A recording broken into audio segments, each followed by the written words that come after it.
Hello everyone, welcome back to my channel और आप देख रहे हैं डिवाइन टैरो 44। तो दोस्तों, आज की वीडियो में हम बृहस्पतिवार की व्रत कथा कहने जा रहे हैं। यदि आप इस कथा को श्रद्धापूर्वक सुनते हैं तो निश्चित ही आपको इसका फल बहुत अच्छा मिलेगा और आपकी सभी मनोकामनाएं पूर्ण होंगी। तो कथा इस प्रकार से है। प्राचीन काल में एक ब्राह्मण रहता था। वह बहुत ही निर्धन था। उसके कोई संतान नहीं थी। उसकी स्त्री बहुत मलिनता के साथ रहती थी। वह स्नान नहीं करती थी, किसी देवता का पूजन नहीं करती थी। इससे ब्राह्मण देवता बहुत दुखी रहते थे।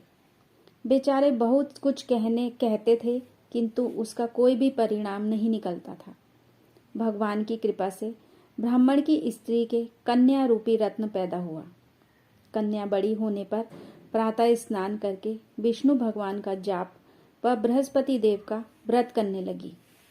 अपने पूजन पाठ को समाप्त करके विद्यालय जाती थी तो अपनी मुट्ठी में जौ भर के ले जाती थी और पाठशाला के मार्ग में डालती जाती थी। जब ये जौ स्वर्ण के हो जाते तो लौटते समय उनको बीन कर घर पे ले आती थी। एक दिन वह बालिका सूप में उस सोने के जौ को फटककर साफ कर रही थी कि उसके पिता ने देख लिया और कहा, हे बेटी, सोने के जौ के लिए सोने का सूप होना चाहिए। दूसरे दिन बृहस्पतिवार था। इस कन्या ने व्रत रखा और बृहस्पति देव से प्रार्थना करके कहा, मैंने आपकी पूजा सच्चे मन से की हो तो मेरे लिए सोने का सूप दे दो। बृहस्पति देव ने उसकी प्रार्थना को स्वीकार कर लिया। रोजाना की तरह वह कन्या जौ फैलाती हुई जाने लगी।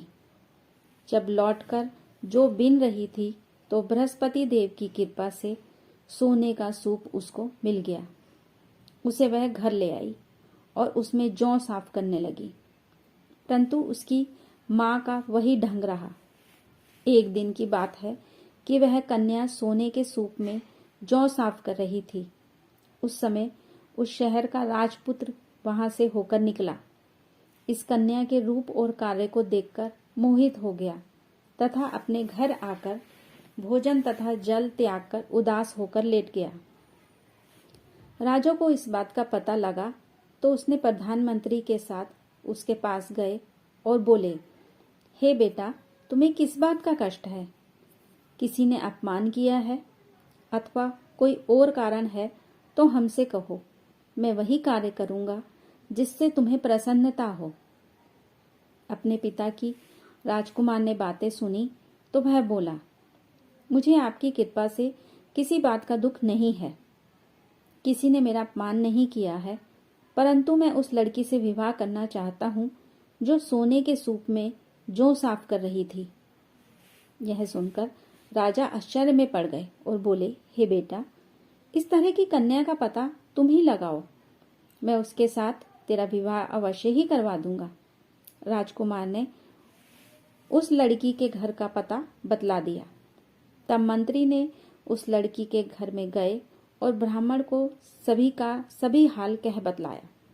ब्राह्मण देवता राजकुमार के साथ अपनी कन्या का विवाह करने के लिए तैयार हो गए तथा विधि विधान के अनुसार ब्राह्मण की कन्या का विवाह राजकुमार के साथ हो गया। कन्या के घर से जाते ही पहले की भांति उस ब्राह्मण देवता के घर में गरीबी का निवास हो गया। अब भोजन के लिए भी अन्न बड़ी मुश्किल से मिलता था। एक दिन दुखी होकर ब्राह्मण देवता अपनी पुत्री के पास गए। बेटी ने पिता की दुखी अवस्था को देखा और अपनी माँ का हाल पूछा। तब ब्राह्मण ने सभी हाल कहा। कन्या ने बहुत सा धन देकर अपने पिता को विदा कर दिया। इस तरह ब्राह्मण का कुछ समय सुखपूर्वक व्यतीत हुआ। कुछ दिन बाद फिर वही हाल हो गया। ब्राह्मण फिर अपनी कन्या के यहाँ गया और सारा हाल कह दिया। लड़की बोली, हे पिताजी, आप माताजी को यहाँ लिवा लाओ।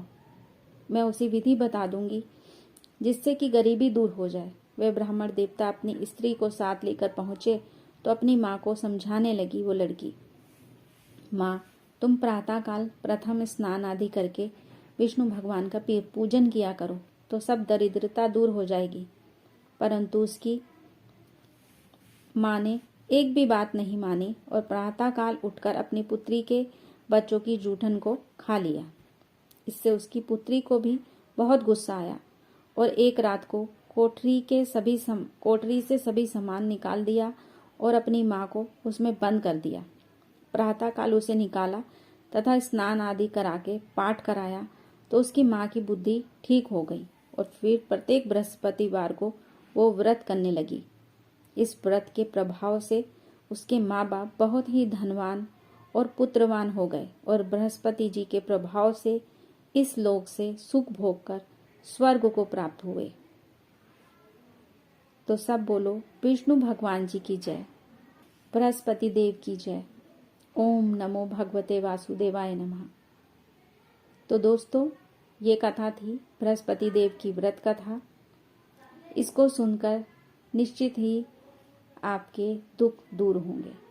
हम फिर मिलते हैं अगली वीडियो में। अगर आपको ये वीडियो पसंद आई हो तो प्लीज़ चैनल को सब्सक्राइब कीजिए और इस कथा को दूसरों के साथ भी शेयर कीजिए ताकि सभी को सुख मिल सके। नमस्कार।